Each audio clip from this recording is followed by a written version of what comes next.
Good morning, students. Welcome once again in Path 1 Physics. Kinematics हम कर रहे थे। तो आज का हमारा टॉपिक है प्रोजेक्टाइल मोशन। देखिए, प्रोजेक्टाइल मोशन काइनेमेटिक्स का प्रोबेबली सबसे इम्पोर्टेंट टॉपिक है। इस इस टॉपिक में से, प्रोजेक्टाइल में से, आपको हमेशा एग्जाम में कुछ क्वेश्चन मिलेंगे। आपको पूरा प्रोजेक्टाइल मोशन का डिस्क्रिप्शन, उसकी इक्वेशंस ड्राइव करना भी आ सकता है, या फिर प्रोजेक्टाइल मोशन के ही कुछ सब टॉपिक, जैसे इसका टाइम ऑफ फ्लाइट निकालना, हॉरिजॉन्टल रेंज निकालना, मैक्सिमम हाइट निकालना। तो ये किसी भी तरीके से आपके एग्जाम में आ सकता है। तो बहुत अच्छे से हमें प्रोजेक्टाइल मोशन को आज कवर करना है, ठीक है। प्रोजेक्टाइल मोशन बेसिकली इसके जो जितने भी टॉपिक्स आएंगे आगे, time of flight, horizontal range, जो इसके सब टॉपिक्स हैं जिनकी मैं बात कर रहा हूँ, वो सब आपस में कनेक्टेड हैं, ठीक है। तो अगर आप एक पार्ट को स्टार्टिंग से अच्छे से समझ लेंगे तो आपको बाकी सब निकालने में, बाकी जो डेरिवेशंस हैं छोटी छोटी, उनको निकालने में ज़्यादा प्रॉब्लम नहीं आएगी, ठीक है। तो हम स्टार्ट करते हैं इनको। तो बस आपने फोकस रहना है और सिंपली कनेक्ट करना है हर चीज़ को, ठीक है, कि एक दूसरे से कनेक्ट कैसे हो रही है हर इक्वेशन, ठीक है। तो हम स्टार्ट करते हैं प्रोजेक्टाइल मोशन की। What is projectile? प्रोजेक्टाइल होता क्या है, सबसे पहले बात करते हैं। A projectile is any object thrown into the space by applying some force, usually at some oblique angle, and then is free to move under the influence of gravity. इस definition को समझने की कोशिश करते हैं। देखिए, प्रोजेक्टाइल होता क्या है। प्रोजेक्टाइल कोई भी ऑब्जेक्ट, ठीक है, जिसे हम स्पेस में थ्रो करते हैं, ठीक है, कुछ फोर्स के साथ, ठीक है, कुछ फोर्स के साथ करते हैं। और हम जब फोर्स लगाते हैं तो वो फोर्स सीधा फोर्स नहीं होता, जरा सा तिरछा होता है, तो बिल्कुल थोड़ा सा इंक्लाइंड ऑब्लिक एंगल पे आप ऑब्जेक्ट को थ्रो करते हो, ठीक है। जैसे आप बॉल पकड़कर थ्रो करते हो, ठीक है, जैसे आप क्रिकेट देखते हैं तो उसमें फील्डर के पास बॉल आती है, वो थ्रो करता है, ठीक है। तो वो एक तरीके से प्रोजेक्टाइल का ही एक एग्जाम्पल है, ठीक है, कि आप किसी भी ऑब्जेक्ट को एक ऑब्लिक एंगल पर फोर्स लगाकर उसको थ्रो करते हैं, ठीक है, स्पेस में। क्लियर है? And then is free to move under the influence of gravity. और आप थ्रो करते हैं, ठीक है, तो थ्रो करते हैं, एयर में ट्रेवल करता रहता है जो ऑब्जेक्ट है, ठीक है। उसके बाद अर्थ की ग्रेविटी की वजह से वो नीचे गिर जाता है, ठीक है। ये आपको पता है कि अर्थ की ग्रेविटी किसी भी ऑब्जेक्ट को नीचे की तरफ खींचती है, ठीक है। तो हम ऑब्लिक फोर्स लगाकर किसी ऑब्जेक्ट को स्पेस में फेंकते हैं और वो ट्रेवल करता हुआ, ठीक है, वो नीचे ग्राउंड पर गिर जाता है इवेंचुअली, ठीक है, अर्थ की ग्रेविटी की वजह से। तो ये जो मोशन है ये एक्चुअल में प्रोजेक्टाइल मोशन है, ठीक है। इसके सेकंड डेफिनेशन पढ़ते हैं। An object which remains in flight and does not need any fuel for its propelling through the air. ठीक है, प्रोजेक्टाइल की अगर आपको डेफिनेशन आती है तो सिंपली आप ये एक लाइन भी लिख सकते हैं कि प्रोजेक्टाइल कोई भी वो ऑब्जेक्ट, ठीक है, जो फ्लाइट में रहता है, यानी उड़ता हुआ दिखता है आपको हवा में, लेकिन उसके उड़ने के लिए, ठीक है, आपको किसी भी तरह का फ्यूल नहीं यूज़ करना पड़ा है। अगर आप एयरक्राफ्ट की बात करें, प्लेन की बात करें, ठीक है, समझ रहे हैं, तो आप उसको, उसमें एक फ्यूल होता है। रॉकेट की बात करें तो उसमें एक फ्यूल होता है, एक इंजन होता है, एक फ्यूल होता है, ठीक है। उसकी हेल्प से ही वो क्या करता है, वो हवा में ट्रैवल करता है, हवा में प्रोपेल करता है, ठीक है।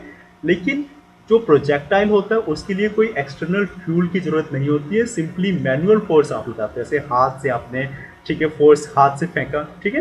तो आप कोई भी फ्यूल यूज नहीं करेंगे ऑब्जेक्ट को प्रोपेगेट करने के लिए, ठीक है।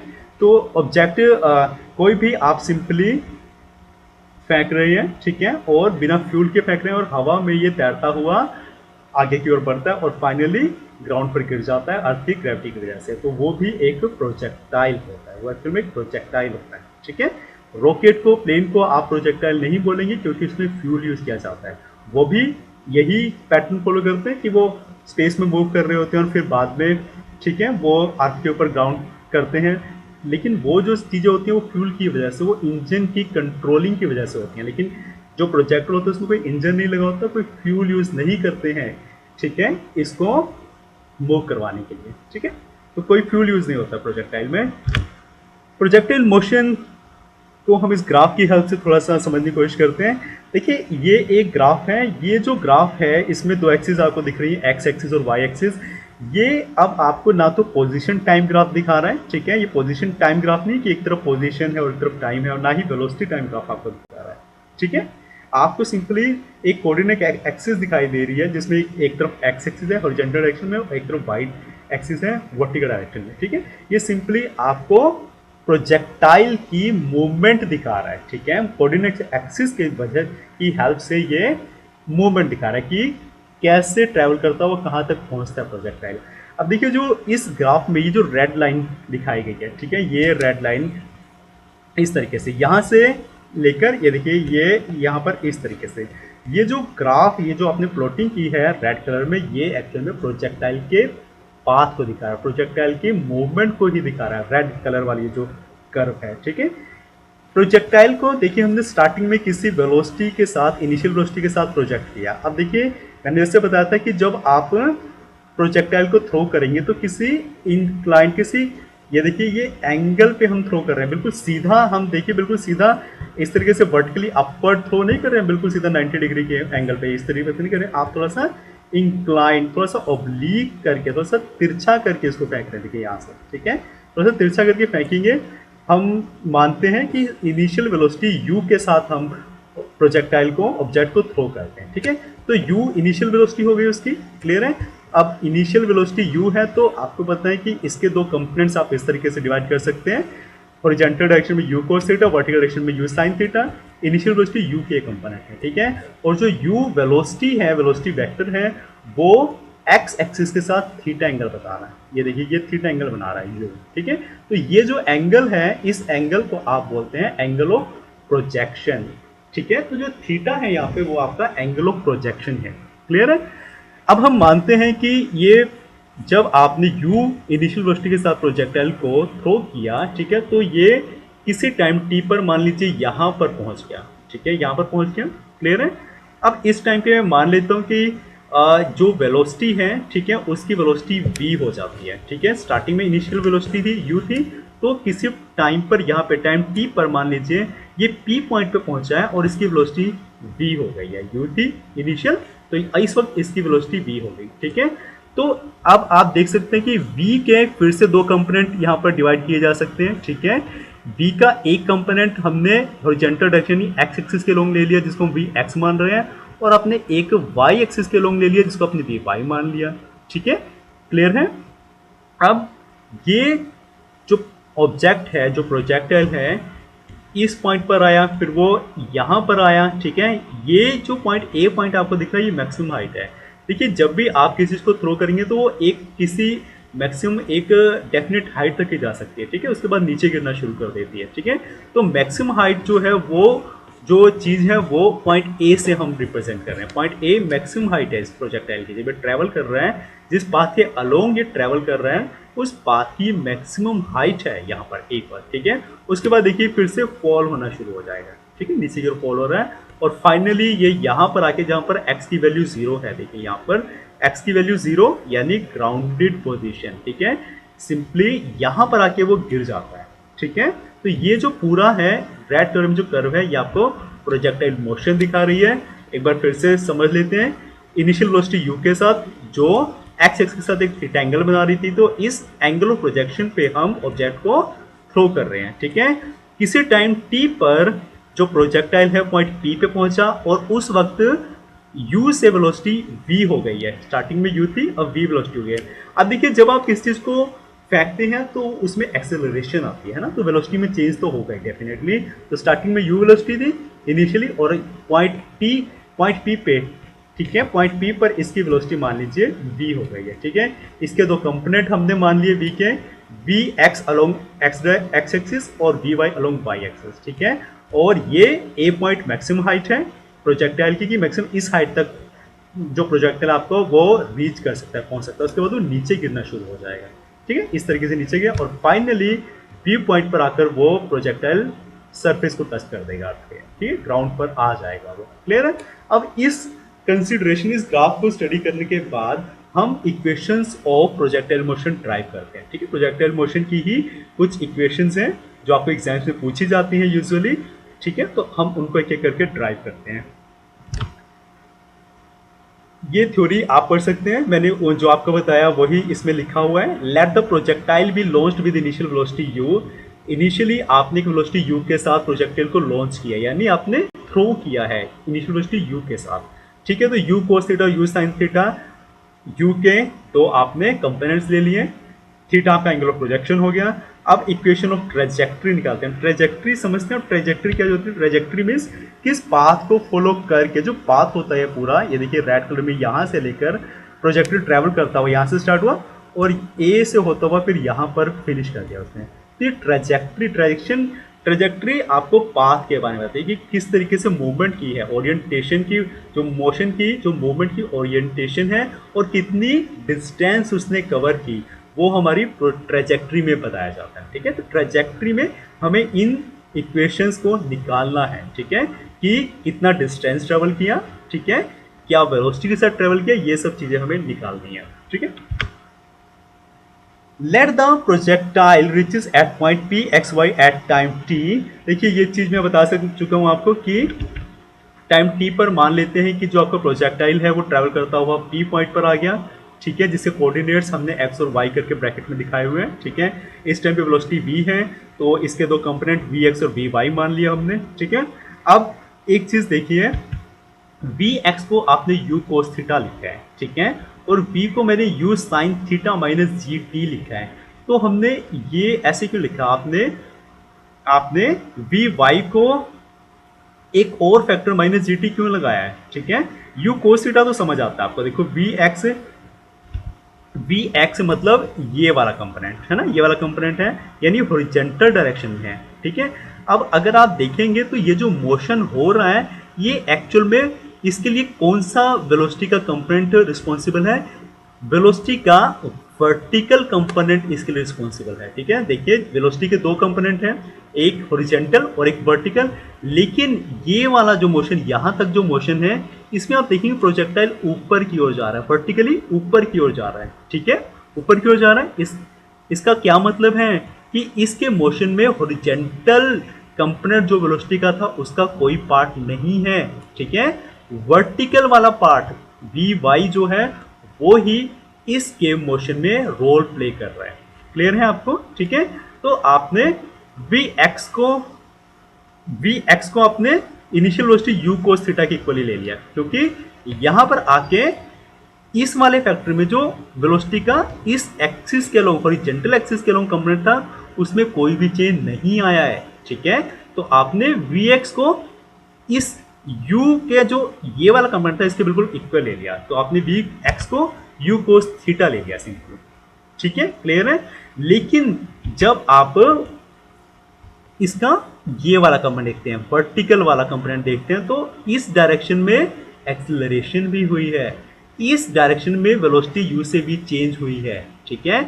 और जो वेलोसिटी चेंज हुई है, ठीक है, एक्सेलरेशन हुई है, यानी आपको अब एक्सेलरेशन को भी वेलोसिटी में लेना पड़ेगा, कंसीडर करना पड़ेगा। तो हम इस फॉर्मूले को v = u + at को यूज कर सकते हैं, क्योंकि वर्टिकल मूवमेंट जब हो रही है प्रोजेक्ट की तो उसमें एक्सेलरेशन आ रही है, ठीक है, लेकिन हॉरिजॉन्टली कोई एक्सेलरेशन नहीं आ रही है। तो जब आप वेलोसिटी v का वर्टिकल कंपोनेंट निकाल रहे हैं vy, तो उसमें आप एक्सेलरेशन को भी कंसीडर करेंगे, ठीक है। तो आप इस वाले फॉर्मूले को अब यहाँ पे यूज कर सकते हैं, ठीक है। हॉरिजॉन्टली कोई एक्सेलरेशन नहीं थी तो सिंपली जो vx था वो इनिशियल वेलोसिटी के u के हॉरिजॉन्टल कंपोनेंट के इक्वल ही आपने रख दिया, ठीक है।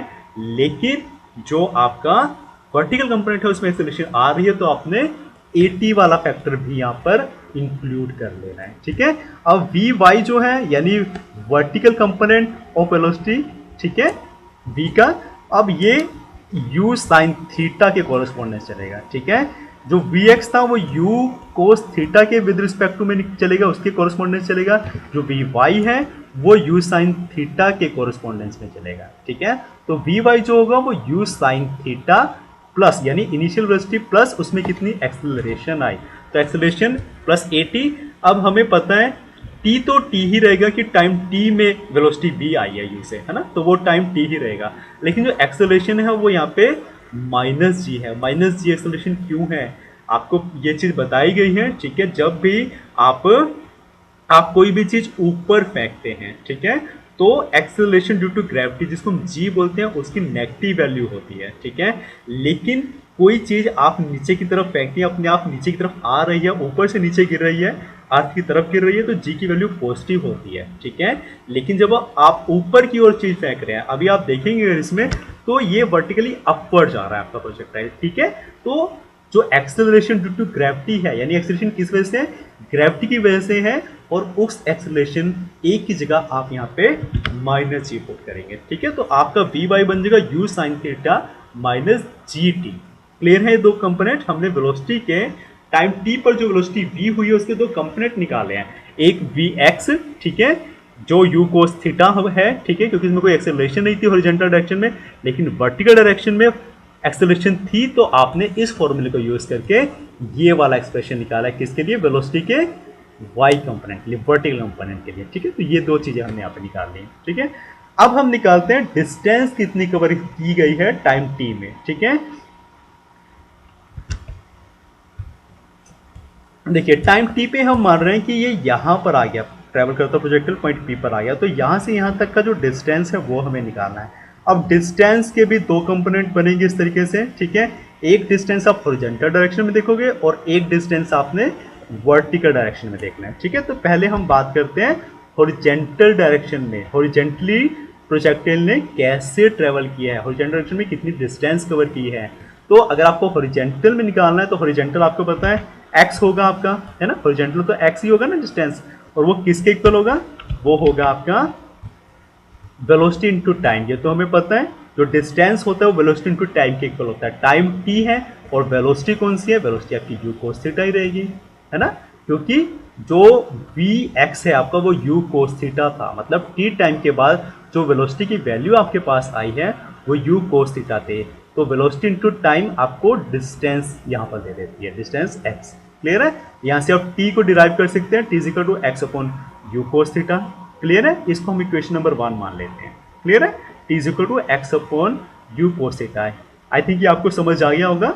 आगे चलते हैं, अब बात करते हैं वर्टिकल डिस्टेंस की। वर्टिकल डिस्टेंस कितना कवर किया टाइम टी में, अभी हमने बात की थी हॉरिजॉन्टल डिस्टेंस कितना कवर किया टाइम टी में, ठीक है। तो इसमें हॉरिजॉन्टल कंपोनेंट को आपने लिया है, ठीक है, you cos theta into T. अब आपने वर्टिकल डिस्टेंस देखनी कि वर्टिकली कितना डिस्टेंस कवर किया है, तो आप क्या करोगे, अब वर्टिकल डायरेक्शन में फिर से डिस्टेंस का फॉर्मूला ये बनता है, और आपको क्योंकि पता है कि वर्टिकल डायरेक्शन में एक्सेलरेशन आई है ना, तो आपको एक्सेलरेशन वाला फॉर्मूला यूज करना है। तो आप ये फॉर्मूला यूज कर सकते हैं, s is equal to u t plus half t square. S क्या होता था, डिस्टेंस होता है कि डिस्टेंस आपने टाइम टी में कितना ट्रेवल किया एक्सेलरेशन ए के साथ, आपको ये फॉर्मूले से पता चलता था। तो इसी फॉर्मूले को यूज करके हम वर्टिकल डायरेक्शन में डिस्टेंस निकालते हैं। एस की जगह आप वाई लिख सकते हैं, क्योंकि वाई वर्टिकल डायरेक्शन में उसने डिस्टेंस मूव किया प्रोजेक्टाइल में, तो एस की जगह आपका वाई आ गया।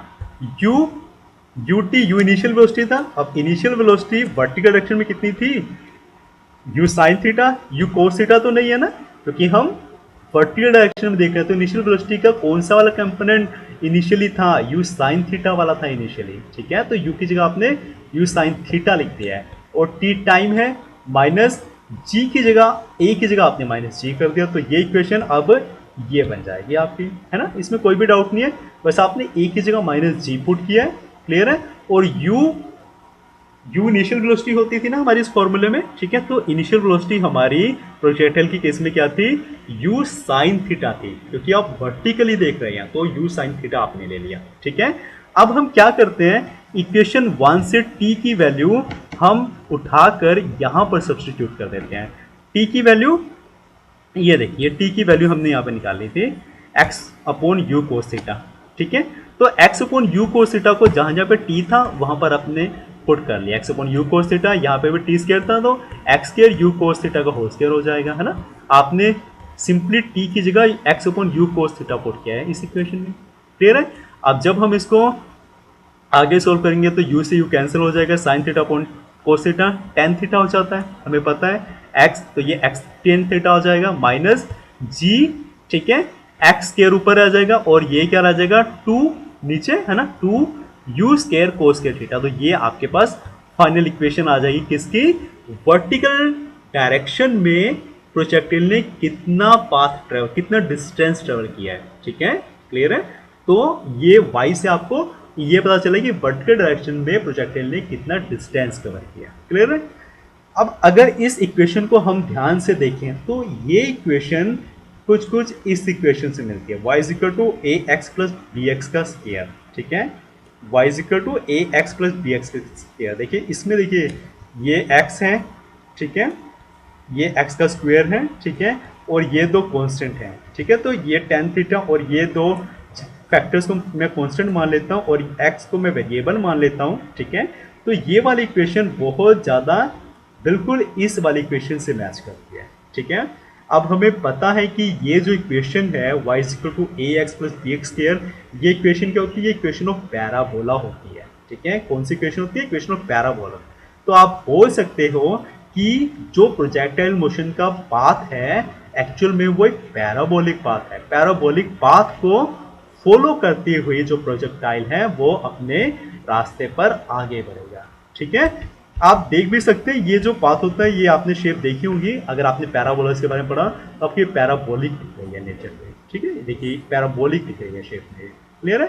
तो आपसे अगर क्वेश्चन में ये पूछा जाता है कि आप ये प्रूव कीजिए कि जो प्रोजेक्टाइल का पाथ होता है वो पैराबोलिक होता है नेचर में, तो आप यहाँ तक y इज इक्वल टू ये x tan theta minus g2u square cos square theta x square और इसके साथ इसकी एनालॉजी दिखा के, इसका मैच दिखाकर आप ये चीज, ये लाइन लिख कर प्रूव कर सकते हैं कि पैराबोलिक होता है प्रोजेक्टाइल का पाथ। ठीक है, तो आपको तब यहाँ तक करना है। क्लियर है? या फिर आपसे पाथ पूछा था, ट्रेजेक्ट्री की इक्वेशन निकालने के लिए पूछा था कि ट्रेजेक्ट्री यानी प्रोजेक्टाइल की ट्रेजेक्ट्री की इक्वेशन निकालो, तो भी आपको यहाँ तक करना है इसको। ठीक है, यहाँ तक करना है। क्लियर है? स्टार्टिंग से लेकर यहाँ तक आपको करना है। आगे चलते हैं, टाइम ऑफ मैक्सिमम हाइट। देखिए मैक्सिमम हाइट की अगर हम बात करें तो मैक्सिमम हाइट ए पॉइंट पर आएगी, है ना। प्रोजेक्टाइल नीचे से फेंका, ठीक है, ऑब्लिक एंगल पे, और वो यहाँ पर पहुंचता हुआ ये मैक्सिमम हाइट है। उसके बाद फिर इसने नीचे गिरना शुरू किया, इससे और ऊपर नहीं जा रहा, इससे नीचे गिरना बाद में शुरू कर दिया। तो ये वाला जो पॉइंट है ए, वो मैक्सिमम हाइट है ना, ए मैक्सिमम हाइट है। क्लियर है? तो अब हमें टाइम ऑफ मैक्सिमम हाइट निकालना है, यानी मैक्सिमम हाइट, इसका मतलब ए तक पहुंचने में कितना टाइम लिया प्रोजेक्टाइल ने टोटल, ठीक है, वो आपको निकालना है। क्लियर है? अब अगर हम देखें, आपको ये चीज पता है कि जो मैक्सिमम हाइट है, ठीक है, मैक्सिमम हाइट होती है, वहां पे जाके ना जो वेलोसिटी होती है ना वो जीरो हो जाती है एक बार, उसके बाद दोबारा से एक्सेलरेशन होती है, वो नीचे की तरफ मूव करने लग जाता है यहाँ पे। ठीक है, लेकिन जो सबसे ऊंची जो हाइट होती है, उसकी पोजीशन होती है मैक्सिमम हाइट पर, वेलोसिटी की वैल्यू जीरो हो जाती है। क्लियर है? ठीक है, वेलोसिटी वैल्यू जीरो हो जाती है, ये चीज हमने पढ़ी भी हुई है। ठीक है, अगर हम यहाँ पे पोजीशन टाइम ग्राफ निकालें और स्लोप निकालें, तो आपको पता है कि जो स्लोप का, यहाँ पे आप एक टेंजेंट ड्रॉ करते हैं, अगर आपको याद होगा इस तरह से कर्व से, तो जो टेंजेंट का एक्स एक्सिस का आता, आप एक ग्राफ बनाएंगे तो वो आपको जीरो एंगल देगा, 0 डिग्री एंगल देगा। मतलब उस वक्त स्लोप की वैल्यू जीरो है, तो इसका मतलब वेलोसिटी की वैल्यू भी जीरो है। तो आप ये कह सकते हैं कि मैक्सिमम हाइट यानी पॉइंट ए पर जो वेलोसिटी है वो आपकी जीरो हो जाती है। ठीक है, क्लियर है? अब हमें पता है कि वेलोसिटी की वैल्यू आपने यहाँ पे जीरो पुट कर दी। अब वेलोसिटी की वैल्यू जीरो जब पुट कर दी, तो आपको, क्योंकि अभी आप वर्टिकल डायरेक्शन में ही चल रहे हैं, तो आपको वर्टिकल वाला कंपोनेंट की बात करनी है, और we can say v y is equal to zero. D y क्या है? वर्टिकल कंपोनेंट है वेलोसिटी का, है ना, तो v y is equal to zero भी लिख सकते हैं। क्लियर है? ठीक है, क्योंकि वेलोसिटी का जो वर्टिकल कंपोनेंट है वो ही ज्यादा रिस्पॉन्सिबल है प्रोजेक्टाइल मोशन के अपवर्ड मोशन के लिए, प्रोजेक्टाइल के अपवर्ड मोशन के लिए वेलोसिटी का वर्टिकल वाला कंपोनेंट जिम्मेदार है। ठीक है, तो आपने वेलोसिटी को जीरो माना, तो आप वी वाई को भी आप जीरो लिख सकते हैं इस तरीके से। अब आपका वी वाई क्या था? आपका वी वाई ये वाला फैक्टर था, है ना, ये वाली जो इक्वेशन थी वो ये थी, u sine theta minus g t. तो आपका वी वाई जीरो है, तो आप u sine theta minus g t को भी जीरो पुट कर सकते हैं, तो आपका u sine theta is equal to g t हो जाएगा, है ना, माइनस इक्वल टू के इस तरफ चला जाएगा, और टी की value u sine theta upon g हो जाएगी। ठीक है, अब टाइम ऑफ मैक्सिमम हाइट है, तो टी की जगह आपने सिंपली कैपिटल टी एम लिखा, टी एम सिर्फ एक डेनोशन है। ठीक है, कि maximum height, time of maximum height बता रहा है। ठीक है, ये किसके इक्वल है? यू साइन थीटा अपॉन जी है। ठीक है, तो आपने ये टाइम ऑफ मैक्सिमम हाइट निकाल लिया। क्लियर है? ठीक है, अच्छा, आपको अगर एक एक सिंगल पूछा था कि सिर्फ आपको टाइम ऑफ मैक्सिमम हाइट निकालना, आपको 3 नंबर में आ जाता है, ठीक है।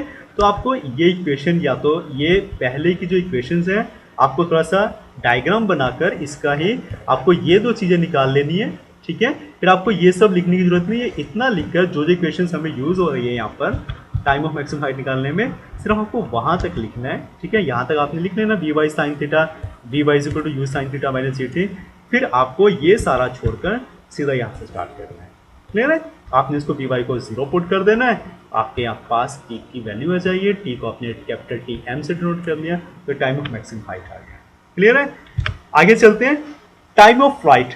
देखिए टाइम ऑफ फ्लाइट का क्या मतलब है, फ्लाइट यानी फ्लाइट, एयरप्लेन एरोप्लेन जो होता है हमारा वो एक फ्लाइट है, ठीक है। फ्लाइट यानी जब तक हवा में है, क्लियर है, जब तक प्रोजेक्टाइल हवा में है, ठीक है। मतलब स्टार्टिंग से ये देखिए यहां से चला, यहाँ पे वो ग्राउंड पे था, जब प्रोजेक्ट किया तो वो हवा में आ गया यहाँ पे, ठीक है, स्पेस में आ गया यहाँ पर, और यहाँ पर यहाँ तक इस पॉइंट पर वो ग्राउंड पर दोबारा से आ गया। मतलब यहाँ से ओ से लेकर जो बीट के बीच का जो टाइम था, इस पूरे टाइम में ये फ्लाइट में था, है ना, क्लियर है, ठीक है।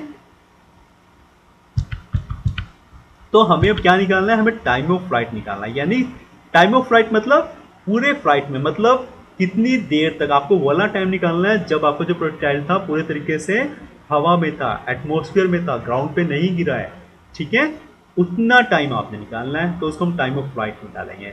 It is the time till the projectile remains in air, जब तक एयर में प्रोजेक्टाइल है, ठीक है, तब तक का टाइम, मतलब स्टार्टिंग से लेकर जब तक वो ग्राउंड पे गिर जाता है उसके बीच का टाइम आपको निकालना है, ठीक है, तो वो टाइम ऑफ फ्लाइट हो जाएगा आपका। अब अगर हम इसको देखें, आपने भी टाइम ऑफ मैक्सिमम हाइट निकाला था, टाइम ऑफ मैक्सिमम हाइट यानी ए पॉइंट तक आपको ए पॉइंट तक यानी मैक्सिमम हाइट तक पहुंचने में आप कितना टाइम लगेगा वो आपने निकाल लिया, टाइम ऑफ मैक्सिमम हाइट। अभी हमने पीछे निकाला ना टाइम ऑफ मैक्सिमम हाइट, ठीक है। अब अगर आप इसको देखेंगे तो एक्चुअल में क्या होता है, जो आपका प्रोजेक्टाइल मोशन होता है वो दो पार्ट्स में डिवाइडेड होता है। मैं आपको ये एक बेसिक चीज़ बता देता हूँ स्टार्टिंग में, ये चीज़ मुझे ध्यान नहीं रहा आपको बताना। तो आपका जो प्रोजेक्टाइल का पूरा पाथ है ये दो पार्ट्स में, दो तरह के मूवमेंट में बटा हुआ होता है। एक होता है ये वाला पार्ट यहाँ से यहाँ तक, ठीक है, ये इंक्लाइन करता हुआ आपको दिख रहा है, ठीक है, वर्टिकल डायरेक्शन में इंक्लाइन करता हुआ दिख रहा है ए पॉइंट तक। फिर सेकंड क्या होगा, ये देखिए ए से लेकर ये दोबारा से ग्राउंडेड यानी डिक्लाइन करता हुआ अब आपको दिख रहा है, ठीक है। और एक चीज और है कि जितना टाइम इंक्लाइन करते हुए मोशन में लगा है यानी ओ से ए तक लगा है, उतना ही टाइम ए से बी तक भी लगेगा, ग्राउंड तक पहुंचने में भी लगेगा, ठीक है।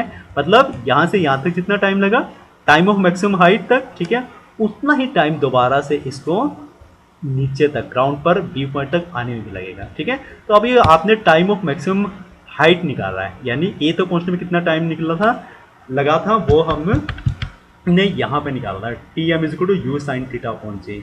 तो टोटल टाइम ऑफ फ्लाइट यानी जितने टाइम पर मैक्सिमम हाइट थी उसको दुगना ही और टाइम उसको लगेगा ग्राउंड तक पहुंचने में। तो आपने इस टाइम को, ठीक है, डबल कर देना है, ठीक है, तो वो आपको टोटल टाइम इन फ्लाइट निकल आएगा, क्लियर है।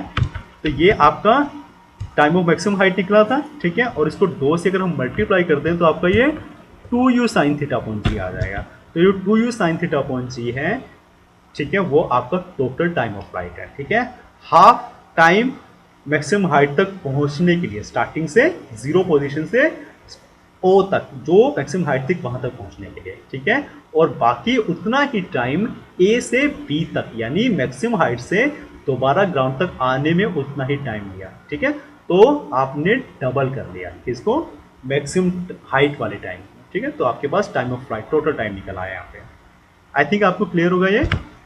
नेक्स्ट बात करते हैं maximum height of A projectile. अभी आपने टाइम निकाला है कि मैक्सिमम कितना टाइम आपको लगा है मैक्सिमम हाइट तक पहुंचने में, ठीक है। अब मैक्सिमम हाइट अगर हम देखें तो ये आपका ये ए पॉइंट पर मैक्सिमम हाइट अचीव हो रही है, ठीक है। तो अब आपको मैक्सिमम हाइट निकालनी है कि यहाँ से आप चले थे और यहाँ पर पहुँच गए, यानी आपको अब यहाँ से लेकर यहाँ तक ही, यहाँ पर देखो x की वैल्यू 0 होगी, है ना, सॉरी y की वैल्यू 0 होगी, ठीक है, और यहाँ पे y की वैल्यू मैक्सिमम होगी, क्लियर है। क्योंकि ये मैक्सिमम हाइट है यहाँ पे। तो आपको यहाँ से लेकर ये जो आपकी यहाँ से यहाँ तक की जो वैल्यू है y की, है ना, वो आपको निकालनी है। आपको मैक्सिमम हाइट निकालनी है कि y की मैक्सिमम वैल्यू क्या है। आप समझ रहे हैं ना, इस तरफ तो y की वैल्यू भी बढ़ रही है और इस तरफ x की वैल्यू बढ़ रही है, तो मैक्सिमम हाइट आप किस वाले से निकालेंगे? आप वर्टिकल डायरेक्शन में देखेंगे ना, y की वैल्यू देखेंगे मैक्सिमम हाइट निकालने के लिए। क्लियर है? तो आपको मैक्सिमम हाइट निकालनी है, अपनी y की वैल्यू निकालनी है। क्लियर है?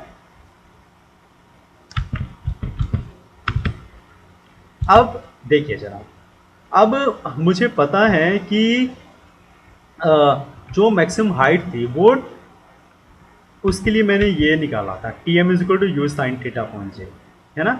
यानी इस टाइम पर जो प्रोजेक्टाइल था वो अपनी मैक्सिमम हाइट यानी ए पर पहुंच गया था। क्लियर है? इस टाइम पर। तो अगर इस टाइम की वैल्यू को आप y की वैल्यू जो आपने यहाँ पे निकाली थी, ये वाली जो वैल्यू थी आपकी, ठीक है, ये y जो वैल्यू थी ना, देखो हमने y की वैल्यू तो निकालनी है, क्योंकि y से वैल्यू से ही तो हमें हाइट का पता चलेगा कि मैक्सिमम हाइट कितनी थी। अगर अब मैं इसमें t की मैक्सिमम वैल्यू पुट कर दें, t की वैल्यू यानी टाइम ऑफ मैक्सिमम हाइट अगर मैं पुट कर दूं यहाँ पे, तो आपको y की मैक्सिमम वैल्यू मिल जाएगी। ठीक है, तो आपने इस वाली इक्वेशन में, ये इक्वेशन नंबर 2 है, इसमें आपको टाइम की कौन सी वैल्यू पुट करनी है? टाइम ऑफ मैक्सिमम हाइट, क्योंकि मैक्सिमम हाइट में जितना टाइम लगा उसी टाइम को अगर आप इस इक्वेशन में पुट कर देंगे तो आपको y की वैल्यू निकल जाएगी जो आपको चाहिए। ठीक है, क्लियर है? तो आपने क्या किया, यहाँ पे इक्वेशन नंबर 2 में ये वाली value t m is equal to u sine theta upon g को पुट कर दिया यहाँ पे। ठीक है, ये वाली इक्वेशन थी आपके पास, इक्वेशन नंबर 2, है ना। क्लियर है? अब आपने इसमें t की जगह टी एम की वैल्यू पुट कर दी। टी एम की वैल्यू क्या थी आपके पास? ये थी u sine theta upon g. तो आपने u sine theta upon g put कर दिया टी की जगह, यहाँ पे भी u sine theta upon g, और टी स्क्वायर की जगह u sine theta upon g यहाँ पे। ठीक है, अब हम जब इसको सोल्व करते हैं, ठीक है, तो यू साइन थीटा का whole square upon g minus u sine theta का होल स्क्वायर अपॉन 2g। अब ये फुल फैक्टर, इसमें से हाफ फैक्टर है। देखिए एक तरीके से ऐसा लग रहा है जैसे 1 माइनस हाफ आपने लिखा हुआ है, बाकी ये तो सेम है। ठीक है, तो ये प्लस का हाफ आ जाएगा, यानी आपका यू साइन थीटा का होल स्क्वायर अपॉन जी आपके पास आ जाएगा। ठीक है, 2g, सॉरी, क्योंकि हाफ पार्ट निकलेगा ना, तो 2g आपके पास आ जाएगा। U square sine square theta upon 2g, इसको आपने एच एम से डिनोट किया, यानी maximum height. H m height denote करते हैं ना, तो एम मैक्सिमम हाइट, y की वैल्यू जो आपने निकाली है, t की value time of maximum height आपने पुट किया किसमें? इक्वेशन नंबर 2 में, जो हमें y की इक्वेशन दे रही थी, है ना। ठीक है, तो आपने इसे पुट किया तो आपके पास ये वाली वैल्यू निकल आई। क्लियर है? तो ये आपको मैक्सिमम हाइट की वैल्यू आ गई, u square sine square theta upon 2g। Next, horizontal range. Horizontal range क्या होती है, इसकी डेफिनेशन पढ़ते हैं पहले। It is the total horizontal distance travelled by the projectile while in flight and is given as the product of horizontal velocity and time of flight. देखिए अगर हम इसकी बात करें, ये प्रोजेक्टाइल यहाँ से स्टार्ट हुआ और ये पाथ को फॉलो करता हुआ यहाँ पर हवा में होता हुआ दोबारा ग्राउंड पे गिर गया। ठीक है, अब ये जो हॉरिजॉन्टल डिस्टेंस है, डिस्प्लेसमेंट हुई इसके हॉरिजॉन्टल डायरेक्शन में, स्टार्टिंग में ओ था और फाइनली ये बी पॉइंट पर आकर गिरा है यहाँ पे। ठीक है, तो ओ से बी तक हॉरिजॉन्टल डायरेक्शन में कितनी डिस्प्लेसमेंट हुई है, ये वाली जो चीज़ है, यहाँ से लेकर बी तक जो एक्स की वैल्यू होगी आपकी, है ना, ये आपको रेंज बताएगी। ठीक है, प्रोजेक्टाइल की रेंज बताएगी हॉरिजॉन्टल डायरेक्शन में टोटल कितनी डिस्प्लेसमेंट हुई है स्टार्टिंग से लेकर जमीन पर गिरने तक के बीच में। ठीक है, तो वो वैल्यू एक्स की आपको हॉरिजॉन्टल रेंज, जिसको आप कैपिटल आर से डिनोट कर रहे हो यहाँ पे, ठीक है, उसके बारे में बताएगा। क्लियर है? ठीक है, अब अगर आपने हॉरिजॉन्टल रेंज यानी डिस्टेंस की बात करनी है, अब आपको पता है डिस्टेंस क्या होता है, वेलोसिटी इनटू टाइम होता है ना। अब आपको हॉरिजॉन्टल डायरेक्शन में डिस्टेंस निकालनी है, तो आपको जो वेलोसिटी है उसका भी हॉरिजॉन्टल कंपोनेंट ही यूज करना पड़ेगा, है ना। हॉरिजॉन्टल कंपोनेंट की क्या वैल्यू थी? यू कोस थीटा ही थी, यू कोस थीटा ही रहेगी ना। ठीक है, फाइनली उसकी जो वैल्यू थी वो यू कोस थीटा ही रहेगी आपके पास, क्योंकि जो प्रोजेक्टाइल मोशन था उसमें तो वर्टिकल कंपोनेंट वाला पार्ट अपना प्ले कर रहा था, ठीक है। लेकिन हॉरिजॉन्टल डायरेक्शन में तो u का कंपोनेंट u cos थीटा ही था, है ना। तो आपने u cos थीटा वेलोसिटी की जगह u cos थीटा लिख लिया। और आपको मैक्सिमम टाइम निकालना है ना, मैक्सिमम टाइम कितना लगा, क्योंकि हम पूरी रेंज पूरे पाथ के दौरान बात कर रहे हैं। पूरा पाथ यानी यहाँ से लेकर ये सारा ट्रेवल करके जब गिर गया, ये सारी की बात कर रहे हैं, ठीक है। यानी इसमें पूरा टाइम जितना लगा, पूरा टाइम कितना था, यानी टाइम ऑफ फ्लाइट, है ना। टाइम ऑफ फ्लाइट तो ना कि कितने टाइम तक हवा में रही वो चीज़ गिरने से पहले। तो उस टाइम को, टाइम ऑफ फ्लाइट को अगर आप वेलोसिटी के हॉरिजॉन्टल कंपोनेंट से ही मल्टीप्लाई कर देंगे, जैसे इसमें किया गया है, u cos theta into TF, capital TF। Capital TF आपको क्लियर है ना कि मैं क्यों मल्टीप्लाई कर रहा हूँ, क्योंकि हम मैक्सिमम टाइम ले रहे हैं। हॉरिजॉन्टल रेंज की जब बात करें यानी टोटल वैल्यू x की, डिस्प्लेसमेंट टोटल डिस्प्लेसमेंट, यानी पूरा कितना टाइम आपको लगा है प्रोजेक्टाइल के मोशन में, वो पूरा आपको लेना है। वो पूरा टाइम टाइम ऑफ फ्लाइट ही होता है, ठीक है। तो आपने यहाँ पे TF लिया है इस तरीके से, क्लियर है। अब r की value u cos theta into T, r यानी डिस्टेंस, डिस्टेंस आपका velocity into time, velocity u cos theta, ठीक है। और टाइम, टाइम ऑफ फ्लाइट यानी TF, u cos थीटा और TF की जगह आपने देखिए TF क्या निकला था आपका, ये निकला 2u sin theta upon g, time of flight, है ना। तो आपने यहाँ पे 2u sin theta upon g लिख दिया। अब अगर हम इसको आगे सोल्व करें तो ये u तो मल्टीप्लाई हो जाएगा, तो ये आपका u स्केयर हो जाएगा, u square 2 sin theta cos theta upon g हो जाएगा आपका, ठीक है। अब ये एक आइडेंटिटी बनती है, 2 sin theta cos theta equal to sin 2 theta होता है, ठीक है। 2 sin थीटा cos थीटा किसके इक्वल होता है, वो sin 2 थीटा के इक्वल होता है, ठीक है। तो आपकी इक्वेशन क्या बनेगी, r is equal to u square sin 2 theta upon g बनेगी, क्लियर है। थीटा क्या था, थीटा था एंगल ऑफ प्रोजेक्शन, क्लियर है। अब अगर हम r की वैल्यू की बात करें तो r की वैल्यू मैक्सिमम कब होगी, जब इस पूरे फैक्टर की वैल्यू यानी साइन की वैल्यू मैक्सिमम होगी। और साइन की वैल्यू मैक्सिमम कब होती है, जब थीटा की वैल्यू 45 डिग्री होगी, ठीक है। इस केस में 45 डिग्री पर साइन 90 बन जाएगा, ठीक है, क्योंकि 2 थीटा 2 से मल्टीप्लाई हो रहा है। तो थीटा 45 डिग्री है यानी एंगल ऑफ प्रोजेक्शन आपका 45 डिग्री है, ठीक है। देखिए ये आपका जो ये वाला एंगल है, आपको पता है ये कि ये सारा ये 90 डिग्री एंगल बन रहा है एक्स और वाई एक्सिस के बीच में। लेकिन इसके हाफ की अगर बात करें, ये देखिए ये बिल्कुल बीच में से एक लाइन जाएगी, तो वो लाइन आपका 45 डिग्री का एंगल बनाएगी, ठीक है। तो अगर मैं एंगल यानी थीटा जो था एंगल ऑफ प्रोजेक्शन, आप 45 डिग्री के एंगल पे प्रोजेक्ट करके जो ऑब्जेक्ट है उसको थ्रो करते हैं, ठीक है, तो आपका साइन 2 थीटा की वजह से साइन ये 90 डिग्री हो जाएगा। थीटा ये 45 डिग्री थी, 2 into theta 2 into 45 degree sine 90 degree हो जाएगा। यानी वो वाली वैल्यू होगी, वो साइन की मैक्सिमम वैल्यू आएगी और उसी वजह से आर यानी जो रेंज है उसकी मैक्सिमम वैल्यू आपको मिल जाएगी, ठीक है। तो आप बोल सकते हैं कि आर की मैक्सिमम वैल्यू कब मिलेगी, जब थीटा की वैल्यू 45 डिग्री होगी, ठीक है। उस केस में अगर हम 45 डिग्री यहाँ पे निकाल लें तो ये साइन 90 डिग्री हो जाएगा। साइन 90 डिग्री वैल्यू आपको पता है 1 हो जाएगी यहाँ पे, तो इसी का 1 आ जाएगा, तो आपके पास R is equal to U square upon G रह जाएगा। तो ये जो एक्सप्रेशन है ये किसका एक्सप्रेशन है, ये मैक्सिमम वैल्यू का आर की जो हॉरिजॉन्टल रेंज में मैक्सिमम वैल्यू उसका एक एक्सप्रेशन आपके सामने निकल कर आया है, ठीक है। तो ये आपने अच्छे से इसको समझना है। देखिए इसमें कई बार स्टूडेंट्स बहुत कंफ्यूज होते हैं, लेकिन आपको कंफ्यूज नहीं होना है। आपने सिंपली जिस तरीके से आपको बताया कि किस जगह पर कौन से वाला कंपोनेंट हम यूज़ कर रहे हैं, ठीक है, और किस वजह से यूज़ कर रहे हैं, क्या कंसिडरेशंस हमने लगाकर उसको यूज़ किया है, बस आपको ये याद रखना है। जैसे कि हम इसी की बात करें, using s is equal to u t plus half a t square, आपने ये फार्मूला हॉरिजॉन्टल वाले केस में क्यों नहीं यूज़ किया था, क्योंकि हॉरिजॉन्टल डायरेक्शन में कोई एक्सेलरेशन नहीं हुई थी, एक्सेलरेशन वर्टिकल डायरेक्शन में हुई है। तो आपने ए टी वाला स्क्वायर वाला फॉर्मूला यहाँ पर y निकालने में यूज़ किया। g की वैल्यू को हमने क्यों पुट किया, क्योंकि एक्सेलरेशन ड्यू टू ग्रेविटी है, ऊपर की ओर जा रही है और ऊपर की ओर जाते हुए a की वैल्यू -g होती है। तो आपको छोटे छोटे फैक्टर्स, ठीक है, आपने देखने हैं इसको। टाइम ऑफ मैक्सिमम हाइट क्या होता है, हमने टाइम ऑफ मैक्सिमम हाइट को यहाँ पर क्यों यूज़ किया जब हम मैक्सिमम हाइट निकाल रहे हैं, हमने टाइम ऑफ फ्लाइट कैसे निकाला, क्या होता है, और टाइम ऑफ फ्लाइट को हमने हॉरिजॉन्टल रेंज में क्यों यूज़ किया, ये सब चीज़ें मैंने इस वीडियो में आपको बताई है। तो आप इसको बार बार सुनिए और इसको कनेक्ट करने की कोशिश कीजिए कि हमने क्यों की है ये सारी चीज़ें। किस तरीके से कनेक्टेड है, ठीक है। तो मैं उम्मीद करता हूँ कि ये टॉपिक आपको बहुत अच्छे से क्लियर होगा। तो आप, और एक सबसे ज़रूरी चीज़ है कि इस टॉपिक को आप स्लाइड्स को 4-5 बार कम से कम लिख के देखिए, खुद ड्राइव करके करने की कोशिश कीजिए, तो ही ये टॉपिक आपको बहुत अच्छे से क्लियर हो पाएगा। सिर्फ समझ कर आप पेपर में अटेम्प्ट नहीं कर पाएंगे, ठीक है। तो आपको इसको बहुत अच्छे से प्रैक्टिस भी करना है, इसको बार बार लिख कर देखना है, ठीक है, तभी आप इसको अच्छे से कर पाएंगे। क्लियर है। तो आज हम इतना ही करते हैं, इसको आप अच्छे से रिवाइज कीजिए। अगर आपको कोई भी डाउट है तो आप मुझे कॉन्टैक्ट कर सकते हैं इनबॉक्स में कमेंट करके, ठीक है, कमेंट बॉक्स में, सॉरी, आप मैसेज करके मुझे कॉन्टैक्ट कर सकते हैं, ठीक है।